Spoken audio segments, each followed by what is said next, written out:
Chaos, chaos.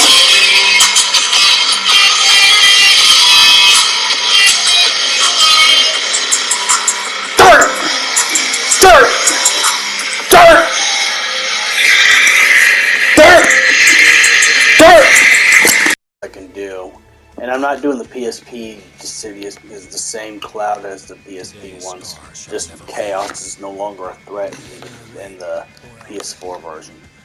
But anyway, so yeah. I haven't played this in a long time, but like I said, I'm playing every game that involves Cloud to get Hyper Rebirth. So that includes Dissidia.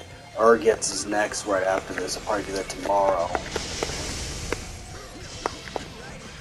If I have to recover from my workout, because I did a real bad, tough, Super Saiyan God legendary leg day workout. But I can also talk about Final Fantasy VII lore. I think in the mobile game, the Redonian War was actually justified, and I think now I'm understanding.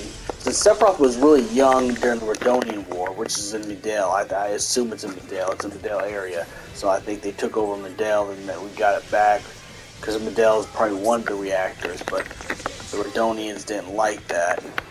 But unlike Wutai, the Redonians were so fierce they even cared to kill and terrorize their own people.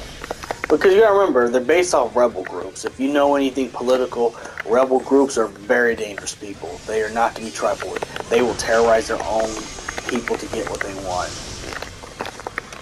They will. Make no mistake. You know, they're on a warpath. But anyways, I think Elmira, Aerith's adopted mom. I think Elmira's husband was part of the Redonian War, the beginning half of it. But either he got killed in action. I think because at this time I don't think Sephiroth got to the range just yet. This is like the beginning of the Redonian War. And just like the Wutai War, it takes so many years to finish a war. And it's always over the fact that, you know, it's always over a reactor or a political basis. It's always over something. Over a dispute. Wutai was over a reactor, obviously. Because they didn't want reactors in their country.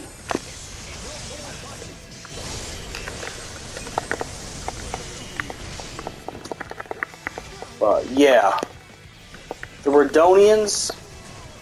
So it would have to be. I think Elmira's husband, that was a soldier, fought in that war. I think he's either got killed in action, or maybe he found out something about Shinra, so they decided to have the rest of the soldiers to take him out because he knew too much, and that probably, you know, was enough to get him killed.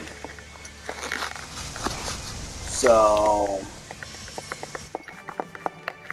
you put up a decent fight. So he either got killed by the Redonians that captured him, or he was about to give up some valuable information on Shinra to the Redonians, and that fear and stuff. So they had the fellow members of his soldier crew kill him, so he wouldn't talk. Because, you know, military secrets and stuff like that, and this is the wrong place to fight it, but that's alright. I'm just doing this for content anyway, so it don't really matter. Today's star shall You know, make it easy on yourself. I just gotta have games with Cloud, but yes, I think Elmira's husband fought in the beginning part of the Redonian War. And then when Sephiroth became a captain, and that's like 14 years old or 15 years old, because you see Sephiroth very young, that was actually the tail end of the Redonian War, which I still think happened in Midale, because the area looks like Midale. This is for people who play the mobile game all the way through, or watch the cutscenes, which I really just watched the cutscenes, to be honest. The mobile game got too hard for me, and I got frustrated. Plus, it had the gotcha and the pay to win, and you know how I feel about pay to win stuff. I'm not into that. I don't like that. I never liked pay to win. I'm not a pay to win someone, you know. It's the reason why I couldn't get into playing Star Wars Battlefront 2 at first because they had a card that would make it to win the game. Until they took that out, and they took that out, I was like, okay, I like that. I gotta give props to that. You know, it has nothing to do with the fact that, you know, the game was on sale. But it's just, that's why I stopped playing, you know, Ever Crisis, the mobile game Ever Crisis. I just watched all the cutscenes. But I think the beginning of the Verdonian War was actually Elmira's husband involved in that one. And then, you know, years later, at the very end, young team captain Sephiroth. Yeah, he was a team captain at 14 years old. Just how talented Sephiroth was. Remember, in the cutscene, Sephiroth wipes out the entire Redonian squadron without breaking a single sweat. It was like a millisecond. And even got Glenn Lothbrok freaking out like, oh shit, this kid is strong, bud. How? Sephiroth is a very special soldier. And it makes sense he's bred with the Genova cells even before birth. You know, Hojo did that experiment perfectly with Lucretia. But that's not the point. This is not a Sephiroth video. But it's just like, you know, just a little lore talk, just to keep some conversation going on. But yeah, I don't play the mobile game. I just watch the cutscenes. And like I said, I've always, like I said, I'm always gonna have my thing with mobile games. I could see having like 1 or 2, like if you're on an airplane and stuff like that, and you can't play online on Switch or play online on anything, or even watch TikTok because you're gonna be only stuck using data. You can't really use Wi-Fi there for, you know, personal reasons that they have on the airlines. But other than that, it's like when everything has to have a mobile game, that's when I have a problem. And I know I'm one of those dinosaur boomers. Go ahead and put the boomer emojis in the comment section if you want. I'm gonna still feel the same about that. I think mobile games are kind of a waste of time, especially the tie-ins. I think if they wanted to make a Final Fantasy VII tie-in before Crisis, yes, it was a mobile game, but it was a mobile game back then. We had to get Japanese phones. It was a point and click. You get your character to go to wherever you wanted, but it had so much lore. There was no pay to win, and it was a full-fledged story of everything that happened during Crisis Core that wasn't Zack's part. He played a part of the Turks and see things on their views. You get to see everything. You get to see Sephiroth first in action. You get to see Rufus betraying his father, President Shinra. And he's found out to be the guy who funds all of Avalanche's activities. You know, Avalanche, and then there's weapons we have not seen, like Zirconian. Zirconian is only exclusive to Crisis. Plus, we get a glimpse of my boy Vincent. I mean, Before Crisis remake would be good. Or if they don't want to make a game, maybe they should sell some of their licenses to get someone to make a show of Before Crisis. You know, maybe have Henry Cavill play Sephiroth, obviously, and it'd be easier because it's from the point of view of the Turks. So there won't be, besides Sephiroth, Cloud, Zack, there ain't a lot of power, and then, you know, Zirconian, there ain't a whole lot of like supernatural powers involved besides materia. You know, because it's just really what the story was from the Turks' perspective. I think a Before Crisis would have been a lot better to put in this, but make a console game like Crisis Core, a $40 game, instead with the Crisis Core reunion graphics. Keep the same music, because the music was fire.